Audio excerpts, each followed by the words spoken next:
Hello everyone, today we look at the Schmincke Horadam Naturals.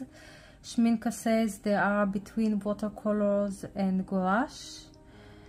I have here the set of the plant derived watercolors or pigments, and one more color, the dragon's blood watercolor or color. So we look at them. I will swatch them in two ways. One will be wet, and the other will be from a half pan when they are dried, and we'll look at them. So let's start. So we start with the curcuma NY3. On the upper hand will be swatches straight from the tube, from red paint, and in the lower end will be swatches from dry paint in a half pan. And you can see this color is beautiful sunshiny yellow. I really love it.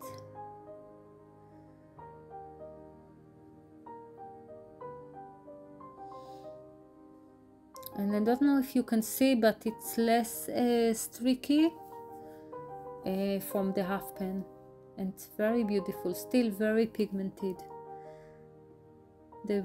This color rewet really wonderfully.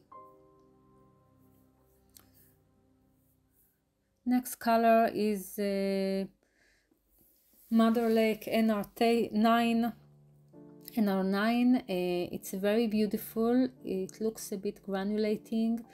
It reminds me some kind of deep scarlet with Venetian red in a way.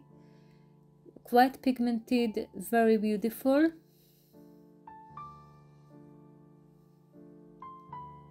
And again,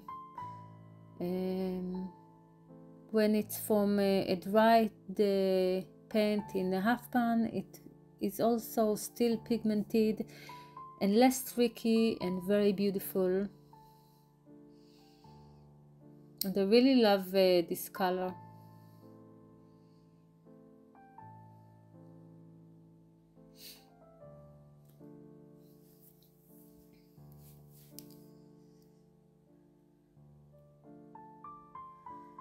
Next color is the Indigo Ferra NB1. It's an indigo. It's quite bright for an indigo, and it's very beautiful. It's still very streaky, but also granulates beautifully, and the streakiness retain the brush stroke. And you can use it for texture in paintings. I actually tried it. I will show you later.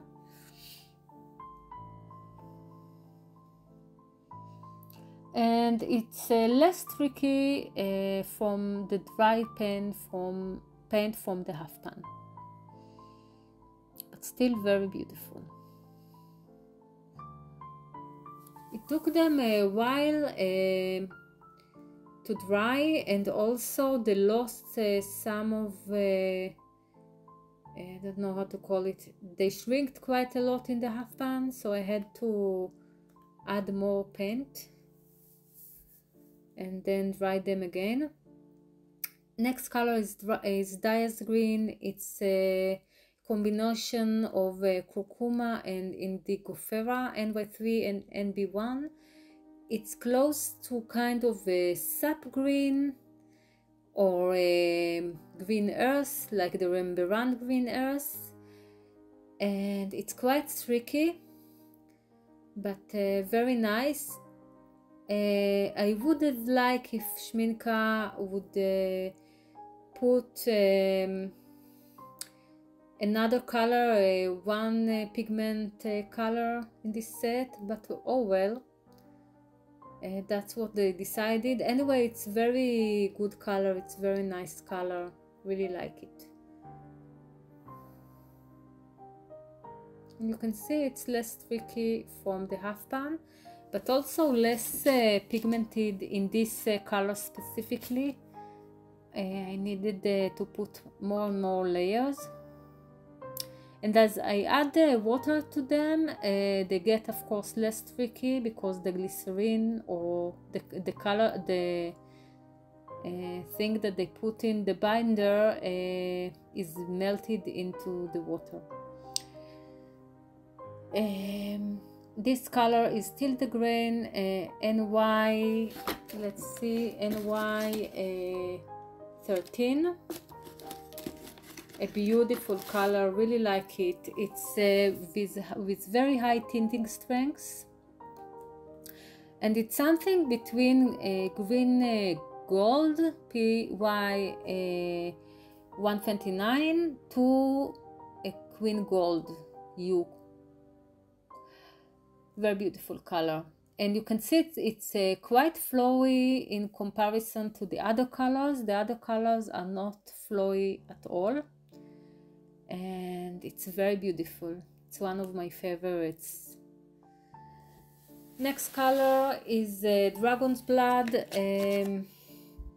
NR31.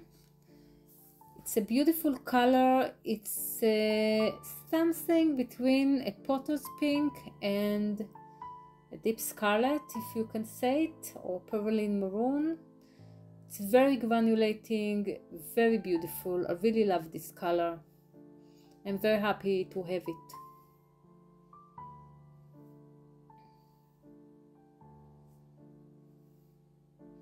It's both soft in a way, but also very granulating.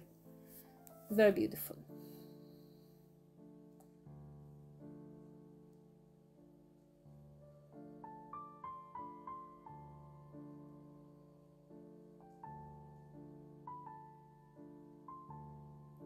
I actually made this video twice, and you can see here this set only with color mixing wheel and some layering on the colors with pencils, pastels, liners, pit artist pens and so on, and the speed painting just to play with the texture and layering, and it worked really well.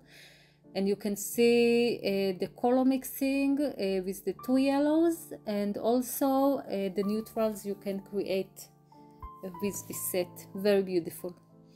Really love it, and you can see that with this trickiness you can create interesting textures. This is another painting that I tried to layer on it.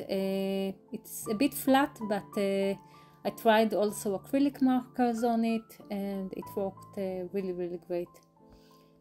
I really like to paint in layers with these colors.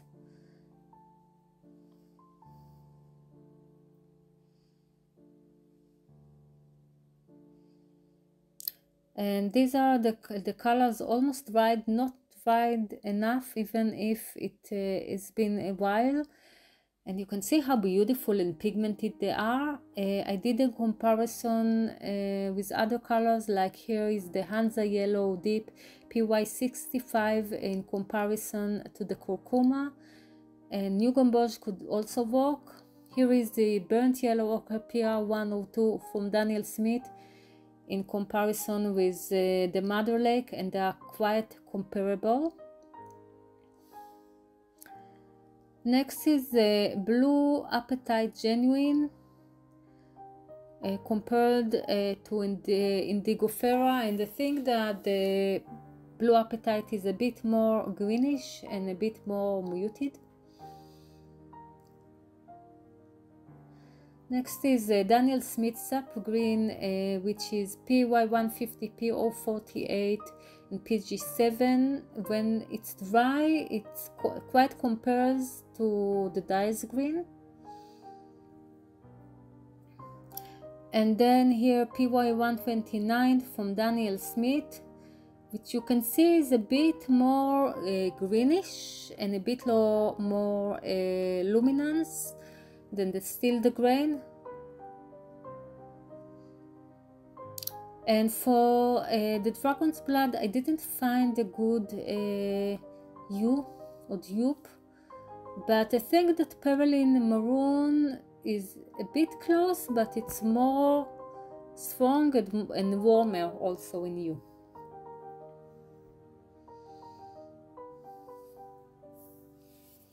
So let's continue to the color mixing portion of this video. You can see here the mixes between Curcuma, NY3 and Mother Lake and R9, I think. And these are quite fiery, beautiful colors or mixes between earthy, luminance oranges or yellows to an earthy, fiery reds and browns. And these are beautiful, beautiful mixes. Next is Curcuma NY3 mixed with Dragon's Blood NR31. I used the colors straight from the tube here, so you can see the streakiness, and these are much more earthy in a way and a bit more muted mixes than the ones before, and a bit I don't know how to describe them, more soft, very beautiful also.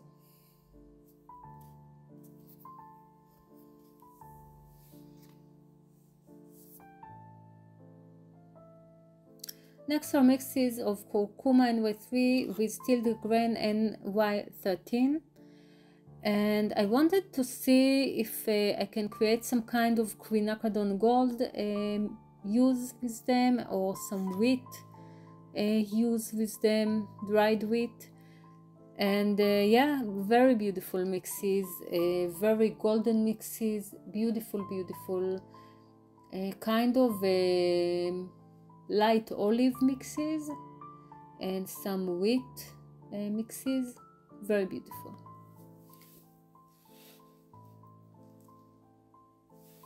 Next is Curcuma with Indigofera,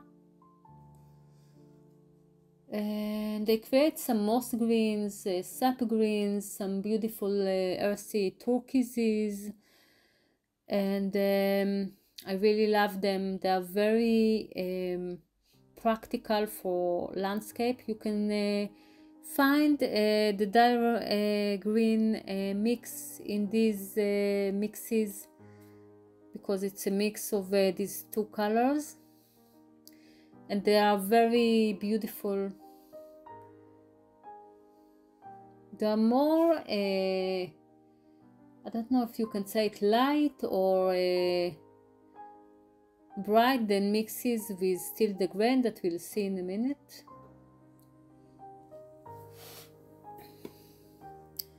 Very beautiful.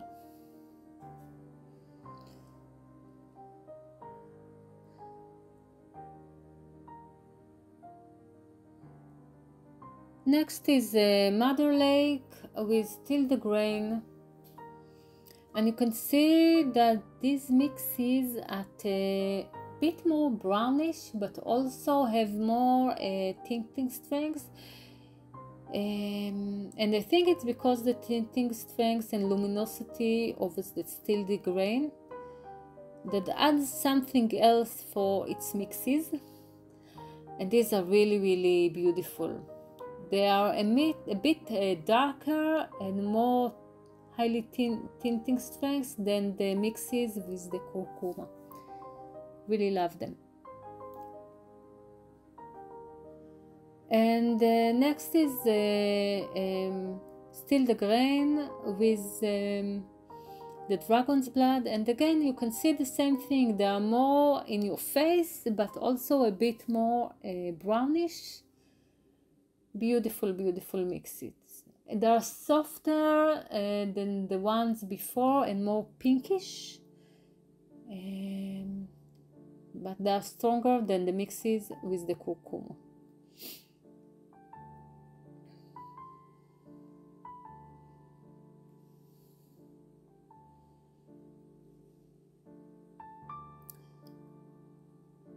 Next mixes will be still the grain with the Indigofera,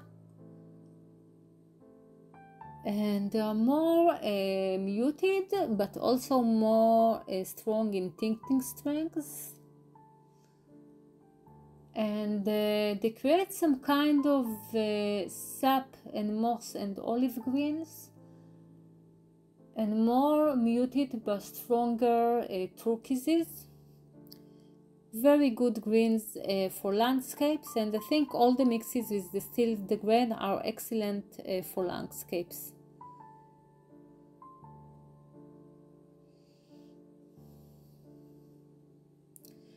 Next mix is the Indigofera with Mother Lake. I forgot to do mixes with Indigofera and Dragon's Blood, but never mind.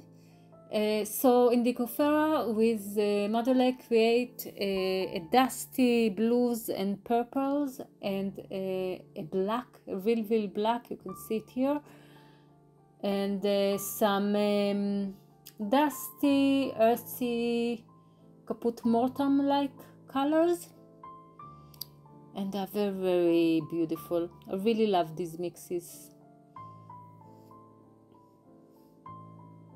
It's amazing how easy it is to create a true black with the combination of these only two colors.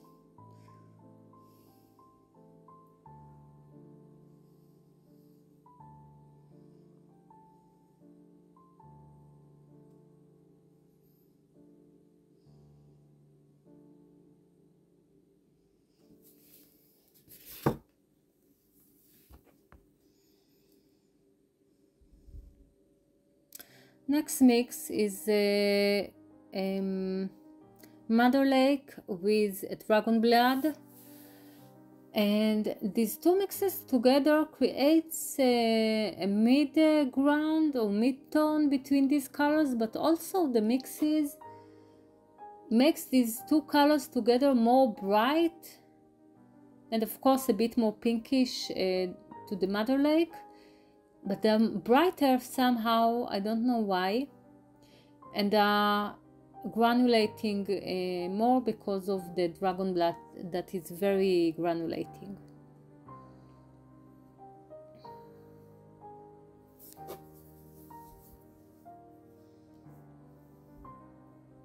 Next are mixes of Stilled Grain and the Dyer's Green. I wanted to create other green hues, and they're very nice, very muted, like grass in the middle when the summer begins, that it starts to get golden but not so much yet, when it's not dry but it's just starting to. Next are Still the Grain with Dyer's Green, I think. No, next is Mother Lake, sorry, with Dyer's Green, and these are more muted browns, I think, cooler than the other mixes maybe. Very soft and greenish browns, or reddish but muted reddish browns, like chocolate browns more. Very beautiful, and the olive browns in a way. Next is Dyer's Green with Dragon Blood, and again it creates some kind of browns and olive browns. Very nice neutrals.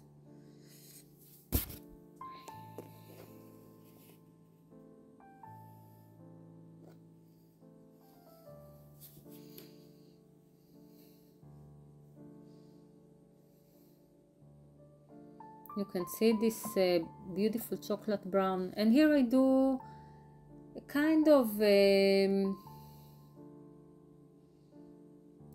speed painting just to see how they work together, and it's easy to work with them because they don't flow so much, so you can put colors beside one another and they won't flow to each other in a way, so it's very easy. You don't have to wait for a part to get drier.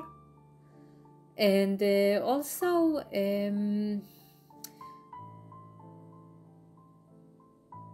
it's like you can put another color on a layer and everything will be okay. You can see some of the streakiness in the trees, but actually it creates some texture. And also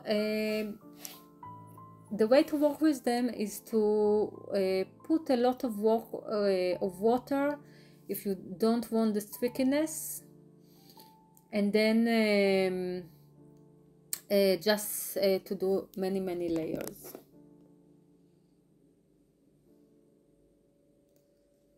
And of course it's just a speed painting.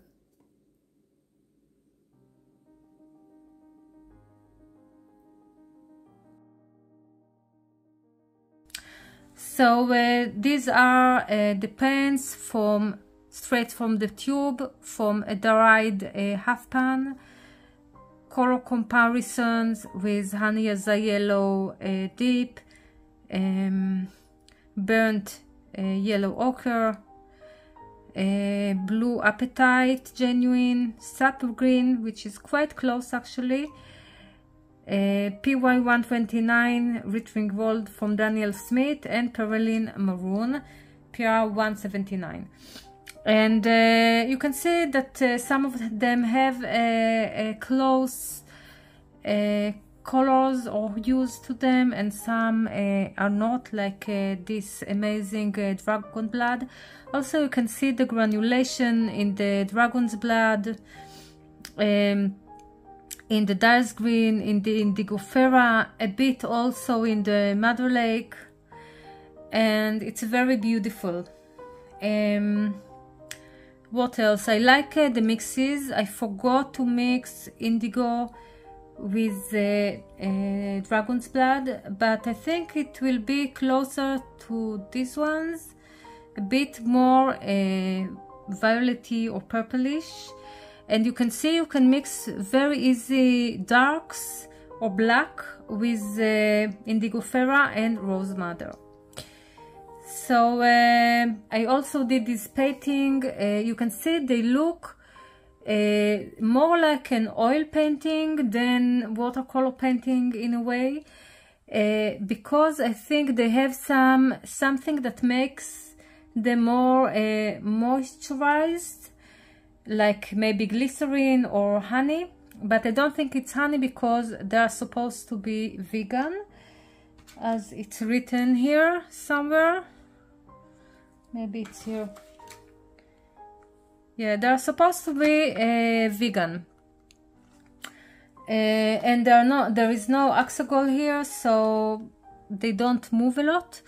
But I think with many layers they will look really intricate and beautiful. I wasn't sure if Schmincke intended them to look like that, so streaky, but I don't know, because Schmincke usually brings a product to perfection, especially in watercolors, but I saw it in all of their products, so I suppose it's intended. And yeah, you can use the streakiness to create more texture, more interesting things. They are less tricky when are dried from a half pan. So these are the colors. I think that the set itself is enough to create almost anything you'd like. I think I would add maybe a rose madder from Winsor & Newton, which is a magenta-like one, or the carmine from Lutea, which is even more cool, more violetty. to add a cool red, and maybe something like Sodalite Genuine or something that will bring a warm blue to make it complete or whole. So I hope you enjoyed this video. I wish you a wonderful time and happy painting. Bye.